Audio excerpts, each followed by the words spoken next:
जो काम न छोड़ो घर बसानो दोरो।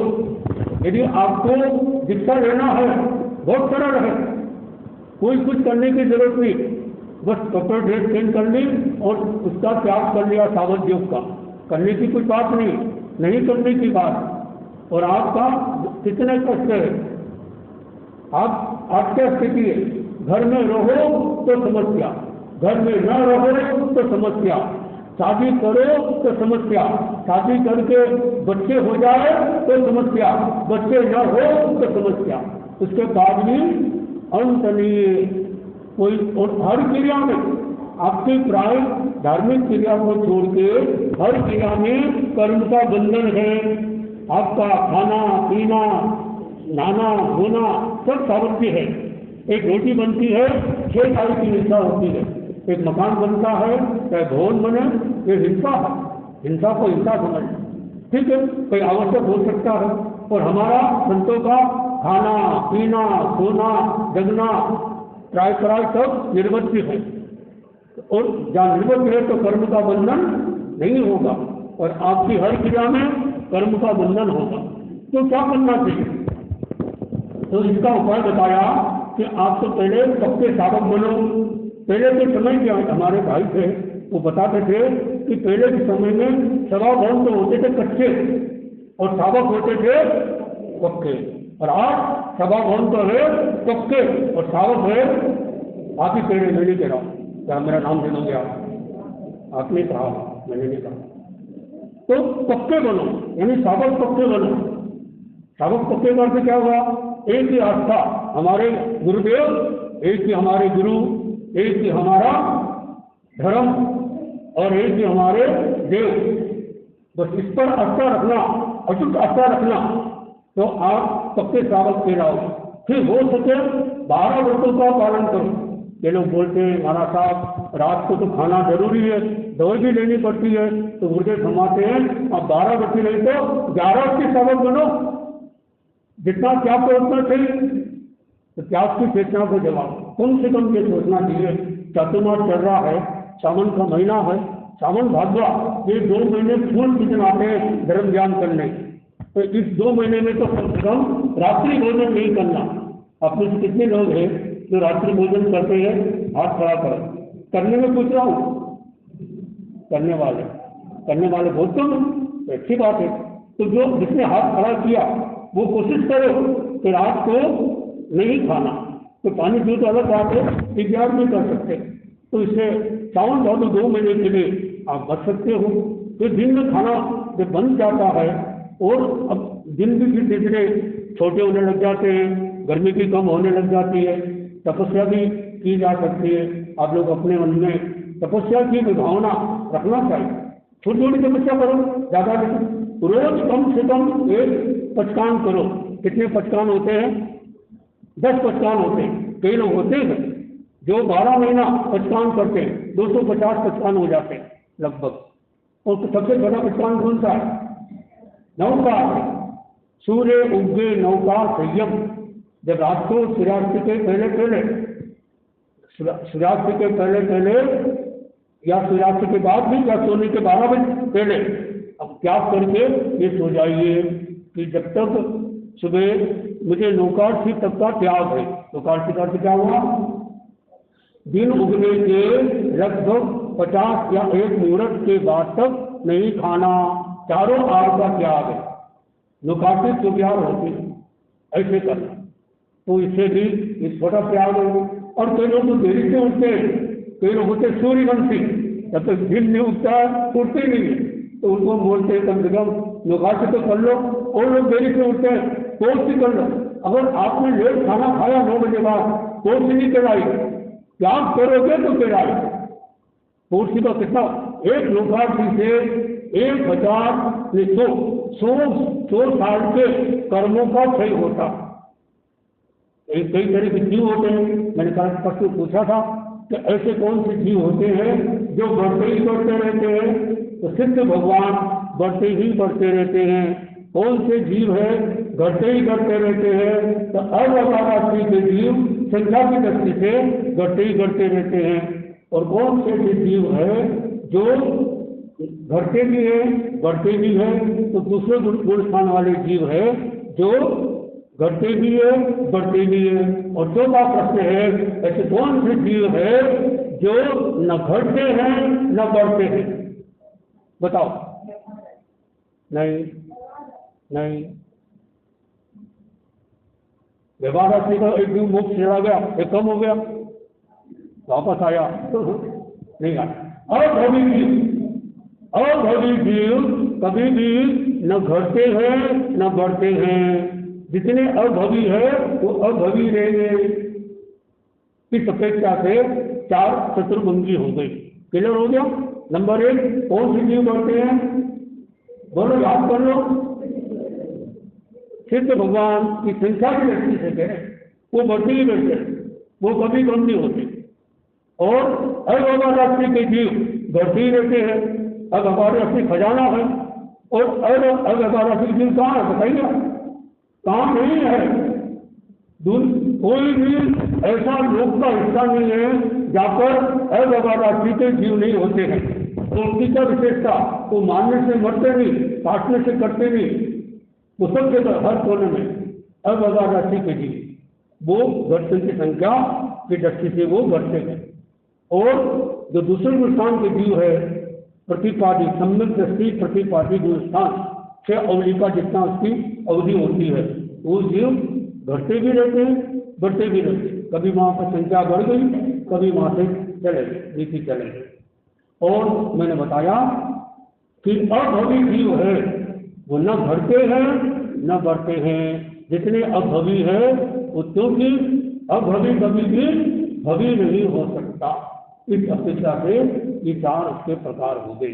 तो हमें इन बातों को जानना जरूरी है कि हमारा जीवन जो है धर्म की बात भी जाने और हो सके जितना पालन कर सके। कई ऐसे साधक होते हैं 14 नियम किताब है, 14 नियम के नाम पता भी होंगे। अगर नाम पता हो, उपयोग में हाथ लिया हो तो आप हाथ खड़ा कर सकोगे। 14 नियम का पालन करते हो रोज? बहुत अच्छे भाई लोग। एक भाई मेहता साहब, ठीक है, कभी और आपको बताएंगे इसका। तो 14 नियम का बहुत फायदे कितने, यानी इससे क्या होगा कि अनावश्यक कर्म का बंधन नहीं हो रहा।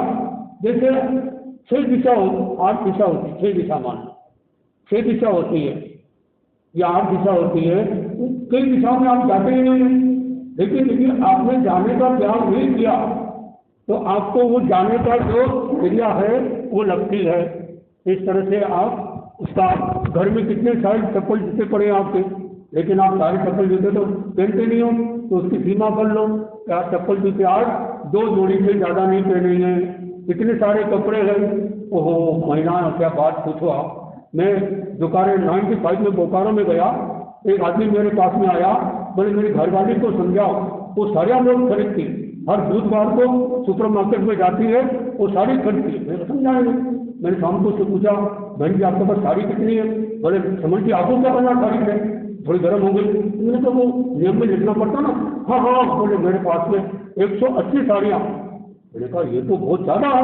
बोले समझ लीजिए तो कौन है, मेरे सामने जो अंकुर के मन में रहती है उसके बाद 205 साड़ियाँ, फिर 211 तक पहुँचना चाहती है। महिला साड़ी खरीदती है पहनने के लिए कम, दिखाने के लिए चाहती। यदि आपने बुरा मत मानो, यदि आप नई साड़ी पहनी तो किसी ने पूछा ही नहीं तो आपको क्या लगेगा, अरे आज का दिन कैसे ही गया। और किसी ने साड़ी कितने की कहाँ से लाए तो साड़ी पहनने का मजा है, ऐसे मन में। तो कई इकट्ठा करते कितनी साड़ी, जय ललिता के पास में 10,000 साड़ियाँ मिली। कितनी साड़ियाँ? 10,000। अगर एक साड़ी रोज पहने तो 4 साल में उसका नंबर आए।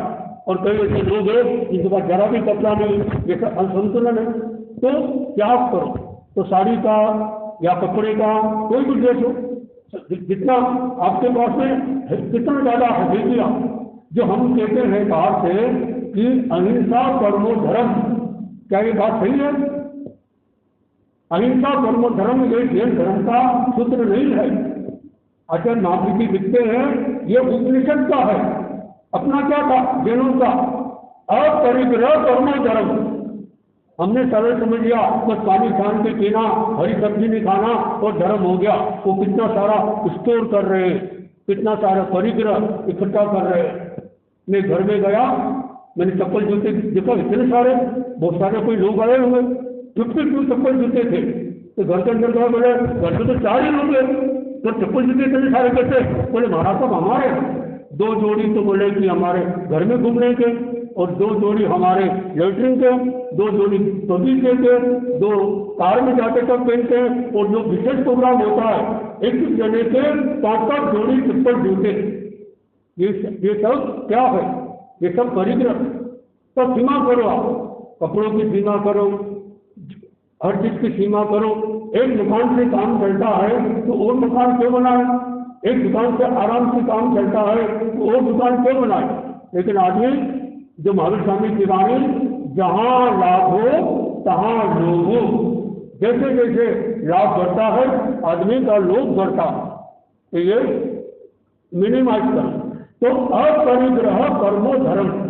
और एक बात और लिखी आचार्य महासमंद जी ने, महाप्रज्ञ जी ने, कि हिंसा से परिग्रह नहीं होता। ध्यान देना मेरी बात पर, हिंसा से परिग्रह नहीं होता, परिग्रह से हिंसा होती। हिंसा का मूल कारण क्या? परिग्रह। परिग्रह के 2 मीनिंग, एक तो वस्तु रखना, ये भी परिग्रह, जो काम की नहीं है या ज्यादा रख ली, वो भी परिग्रह। या दूसरा, उस वस्तु के प्रति आसक्ति रखना, मुच्छा परिगो मुक्त, उसे मूर्छा रखना। इसलिए कोई हमसे पूछे ये पेन किसका है, तो मैंने कहूँ ये पेन मेरा है, होगा किसका है, होगा मेरा, ऐसा नहीं कहूँगा। क्या बोलूँगा? ये मेरी रेस्त्राई में है, जब तक मेरे पास में है वो उपयोग में ले रहा हूँ, यानी इसके प्रति आसक्ति नहीं। तो जो भी उपकरण हो, जो भी सामान हो, चाहे डायरी हो, पेन हो, कचौड़ी कोई भी हो, उसके प्रति आसक्ति की भावना नहीं।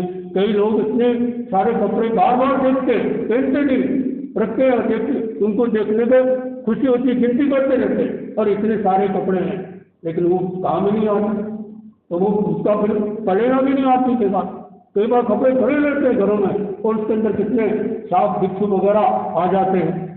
तो ये सीमा हो जाएगी कि कोई इतने से ज्यादा कपड़े नहीं रखना।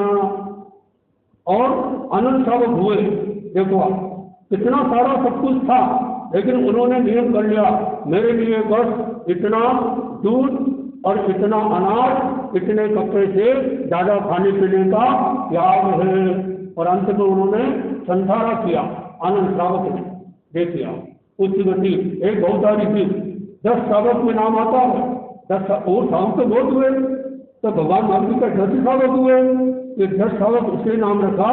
तो ये सब, ये 10 श्रावक एक बहुतारी थी हुए, अगले भाव में इनका मोक्ष हो जाएगा। क्या श्रावक का मोक्ष हो सकता है? मैंने कह तो दिया अगले जन्म में मोक्ष हो जाएगा। क्या श्रावक का मोक्ष हो सकता है? बोलो, क्या किसी श्रावक का मोक्ष हुआ? तत्व ज्ञान लगाओ। तो श्रावक का मोक्ष नहीं हो सकता। क्यों?